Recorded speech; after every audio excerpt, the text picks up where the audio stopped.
are you doing, lady? Okay, Daddy, we're stretching. You want out? And here she goes. So this is me and my dad's cat. Call her Lucky, but I call her Blumpers.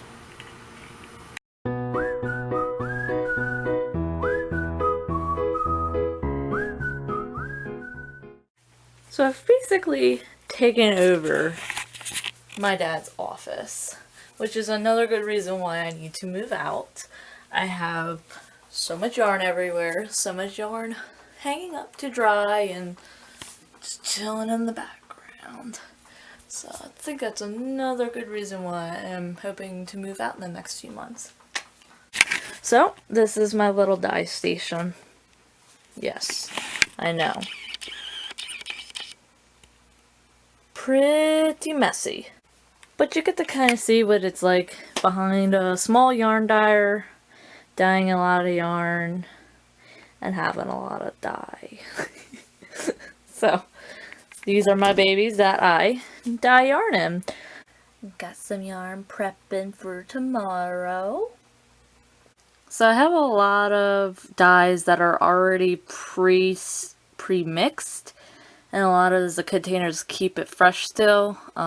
Never really ever had a problem where it's old, stale dye. I don't think as long as you have it sealed, you're pretty good to go. I mix it a certain amount.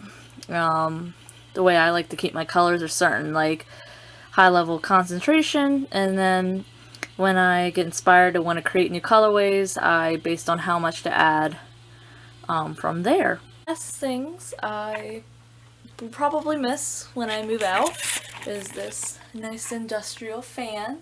Like I said, I'm in my basement dyeing yarn, and if it ever gets hot, I use this guy and turn it on also to dry yarn as well if it's ever into winter months, because being on the East Coast, it's can get chilly, especially in Maryland. So ever get hot, turn it on. Hi Blumps, look! It's you! Color was actually inspired by her because she has those beautiful blue eyes. And she's just doing her own thing. Looks like it's gonna storm soon. I have a softball game later, but let's see how it is. It's in PA. So maybe have a game, maybe not. I'm not complaining. Oh, you want in, huh? Hello and welcome to Brediculous Yarn Podcast Episode 1. This is my first time doing an episode with my business, Brediculous Yarns. So I thought Episode 1 could be really generally about getting to know me, getting to know about what I'm doing, maybe share some patterns, projects I'm doing, and some colorways that I have. So I thought I'd give it a go, see what happens, see how I do. I figured I'm very much of an introvert. So, I really don't talk a lot outside of probably this or anything online. I'm very, very shy, I'm very to myself. I can be very awkward, some people would say. So I figured this video, doing podcasts, might help me become an extrovert. Who knows? Whatever. Whatever comes. So I guess the big thing, people would like to get to know me. Again, my name is Bria. I am the yarn owner and dyer of Brediculous Yarns. So, I dye yarn through crock potting. So a lot of people do pan dyeing as their method. I haven't really came across a lot of people who do crock potting, and if they do, they don't do it for a long period of time or do it too often. So that is like my go-to technique. So if you ever go through my Etsy page or my colorways, about 9 times out of 10, those colorways have been made through a crock pot. So instead of making like a pot roast or something through a crock pot, I dye yarn through a crock pot. So that's one of the things I really like doing. That's probably my top thing I love doing when it comes to dyeing. I know pan dyeing can probably be the easiest thing to do other than hand painting, but the only time I use pan dyeing is if I really want to explore and just splash some dye around, but a lot of times it's more for speckling. So that's my workflow, and I'll probably show you guys a little bit of my dye studio, where I work and stuff. So, the other questions is, I guess people like to ask, where did I get started and how? So, believe it or not, a lot of it started in college. I was going for my bachelor's in digital media arts at a all-women's school, Notre Dame Maryland University. And I was going to mainly for filming. Was really interested in code designing. Like I said, that degree holds those two interest programs: graphic design, photography, typography. That degree holds so many options in there for you to branch out. And I just concentrated in those two, the filming and the coding. So when I was in college there, I was really interested in knitting. So I remember in the winter time I was really wanting to, get some yarn and try it out. So what I did is I went to Michael's, and I had no education whatsoever on this. I bought yarn, I bought knitting needles, and they were not the right size for the yarn, which it happens. I wasn't, I just was curious. So a lot of YouTube videos and self-teaching, I have learned how to knit and crochet and all that fun stuff. I remember, I think I started crocheting first, and then I got into knitting. But my main favorite is knitting in terms of making projects. Crocheting I really like in terms of making blankets and little baby blankets as well. So from there, I remember my Spanish teacher, she introduced me to going to local yarn shops. And I had no idea that there was local yarn shops that held hand-dyed yarn.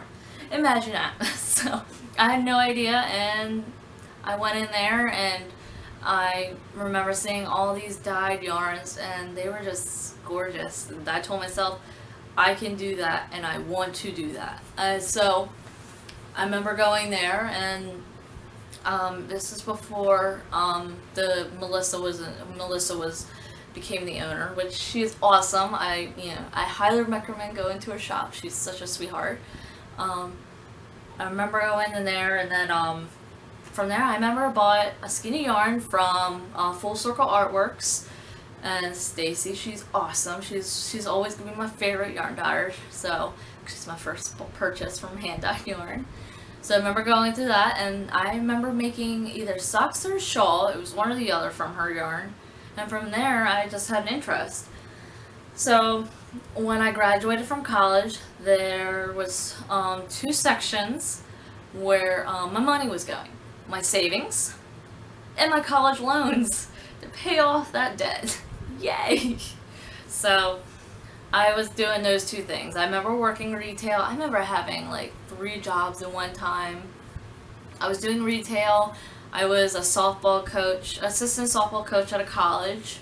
And then I was a part-time code assistant for an organization.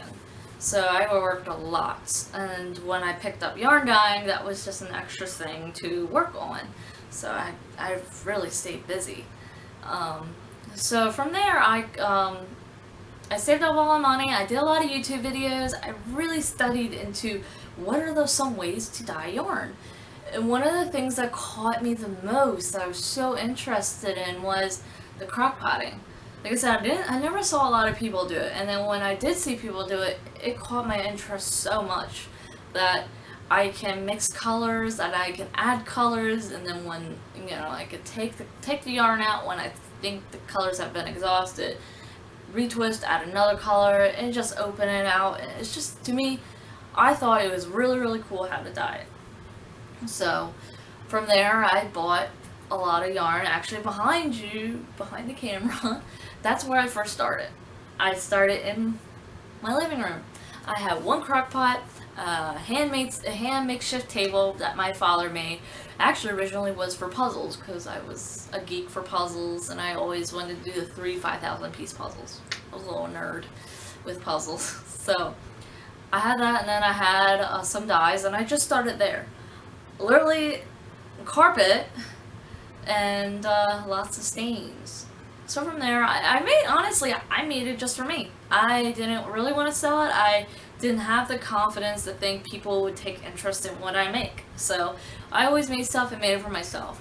And I was blessed to have the friends and family around me to encourage me to open up Etsy shop and just sell my yarn and give it a try. And I'm really glad I did. For those that are still in my life, or those who are not, those are the people who helped me so much. And for them, I will always thank them for getting me to where I'm at. If it wasn't for them, I wouldn't be here.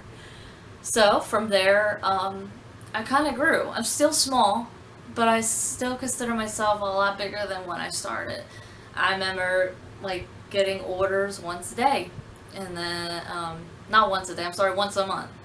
And then from there, it kind of progressed to once a month, twice a month, 3 times a month, once a week, twice a week, and then I get orders almost every day. And it's to be honest, from 1 year transition, it's so crazy how much of a change happens, and I thought that was really, really cool. So let's get started on some other things. So I thought I'd share some of you guys about my yarn and what I'm doing. So right now I have an August club. I'm hoping to have this video out before the club color closes. Maybe see if anybody wants to check it out. So the theme is like peach cobbler theme. I was originally doing peachy, and then I added this dark color, and my boyfriend kind of said, hey, kind of reminds me of peach cobbler-ish. I was like, yeah. This pattern is called Hops Cow by Miriam Felton. So this was a really nice pattern to knit with. So this pattern consists of basically half the skein. So this is my Addy sock base. I actually have 2 mixes. I have Addy and Aiden.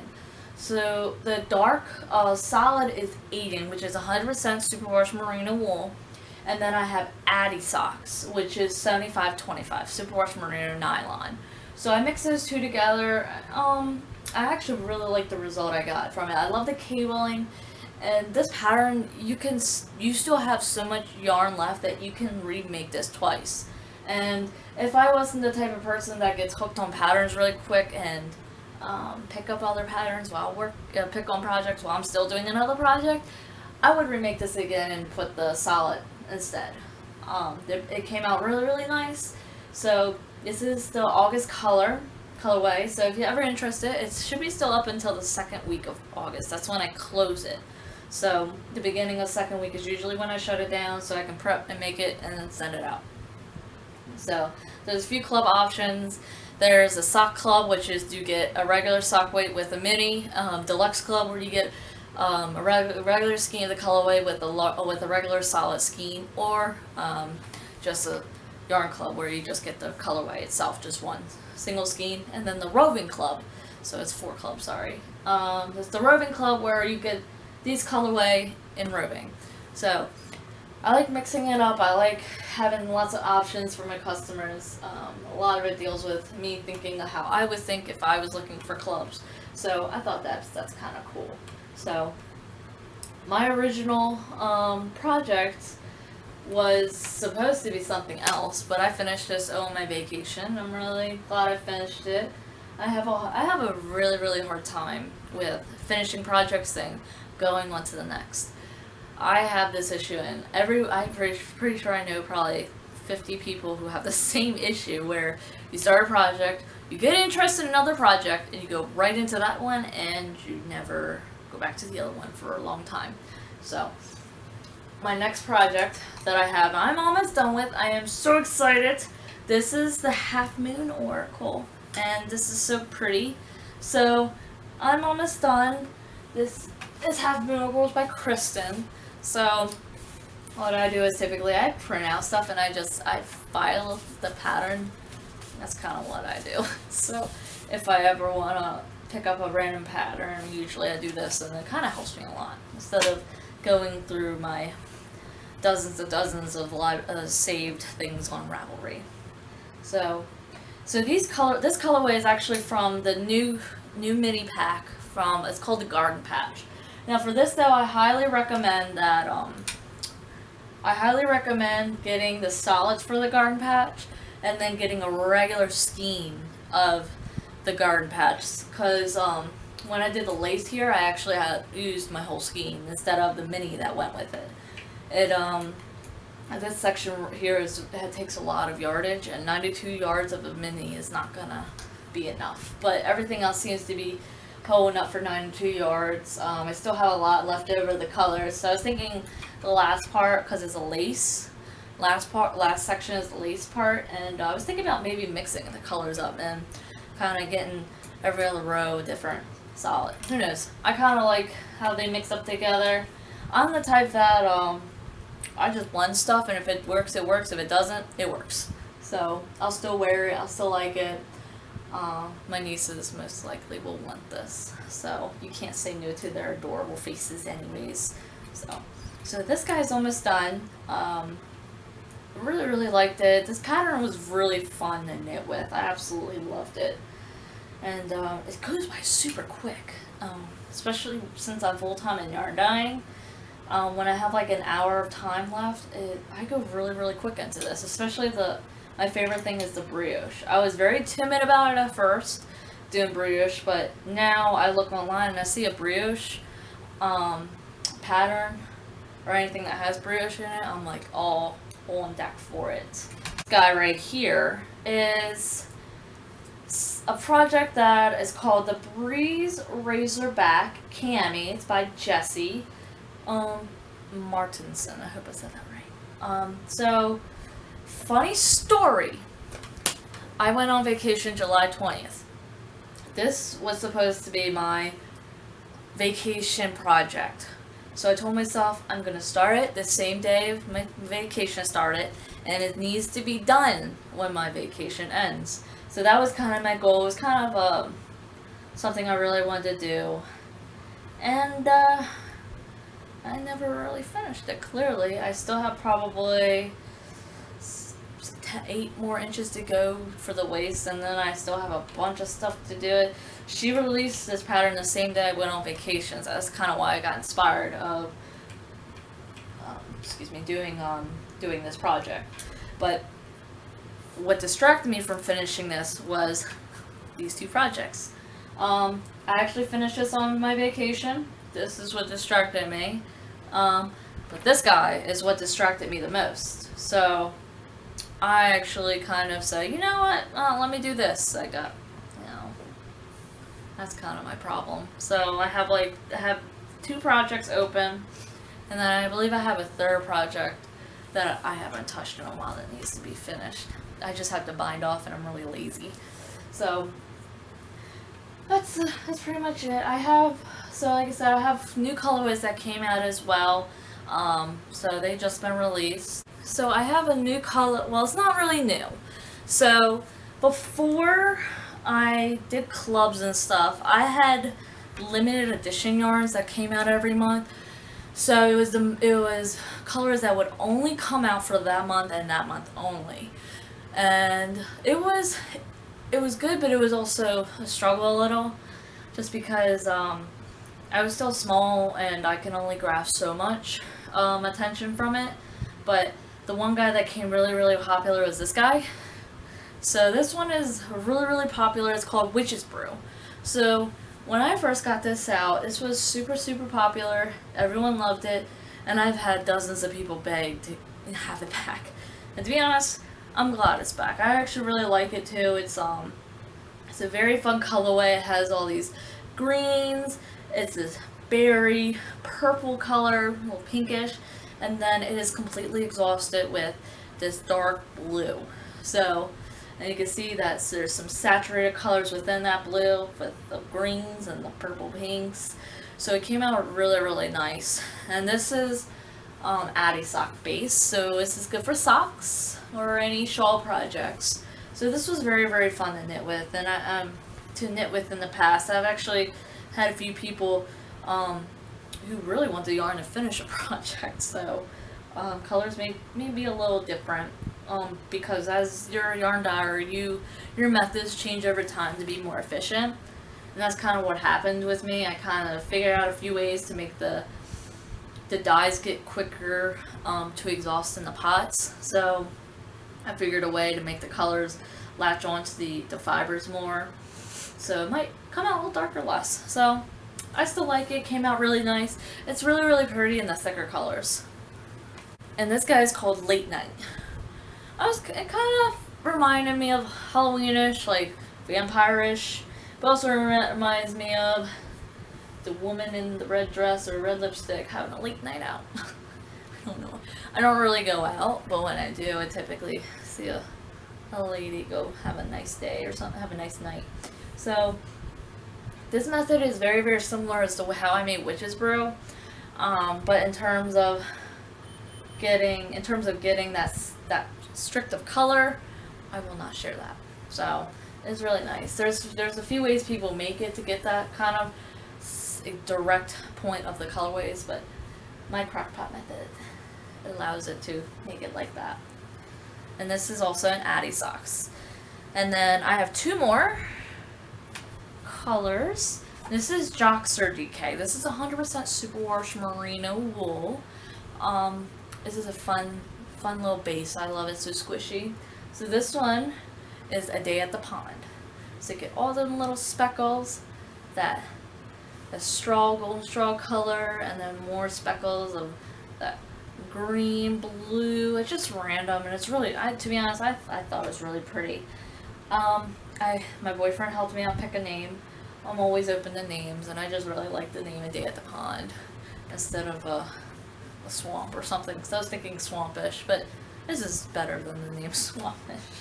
So, and then the last one is called Garden Patch. This is the one that was in the Halfmoon Oracle project. So this guy, I actually dyed it through hand dyeing. I splashed the colors on there and let it, and whatever happened. So this guy is a little more random in terms of the colors. So when I make it, it's really going to be different a lot, because when I put the dye down there, I don't squish it, I don't mess with it. Whatever happens, happens. As long as I write down if I add water, how much, if I didn't, stuff like that, and how much dye did I put into it. So it has a really nice fix to it. It's really nice and pretty colors. So this is a really fun colorway. Oh, and I have one more. And the last colorway I have, it's in Joxer Dk. This guy, if you guys remember Easter Shores, is kind of made similarly. This is called Carnival Chaos. So this guy is completely random. So whatever happens, happens. The speckles are just everywhere. And a lot of times I don't press onto it. I just let it happen. And it came out really, really pretty. A lot of random colors, all mixes and tones. So it's kind of like a nice surprise. You don't know what color you're going to get when you cast on and knit. So thank you guys again for watching and listening. If you guys have any questions, leave a comment down below. I always like to do maybe Q&A videos. I definitely like to do maybe some like vlogs of me doing journeys and stuff, because outside of yarn dyeing, I do a lot of softball. Like I said, since I was a little girl, I played softball. I played high school ball, I played college ball, I play tournament ball now, co-ed and women's. So I'm constantly on the go, and a lot of times I bring my knitting stuff. I definitely, when I travel, because I play tournament ball, I'll be traveling to Myrtle Beach. I may or may not be going to Florida to play states. That's still up in the air. I always like to kind of show the life of the person behind the yarn dyeing, and that's kind of what I really want for this video, for the future videos as well, is get to know me. I'll talk, definitely talk about yarn and stuff, and like definitely projects and stuff like that. But also like to probably post random videos of what I'm doing that day, or like, maybe how to dye certain yarn, how to dye specific things, how to do speckles, what are the ways I do speckles, all that sorts of stuff. Maybe some fun stuff. I definitely like to get to know my viewers, get to know, my customers, my followers, a lot more than just commenting on my Instagram or Etsy page or Facebook page. So thank you guys for again watching. I hope to see you in the next episode. Bye.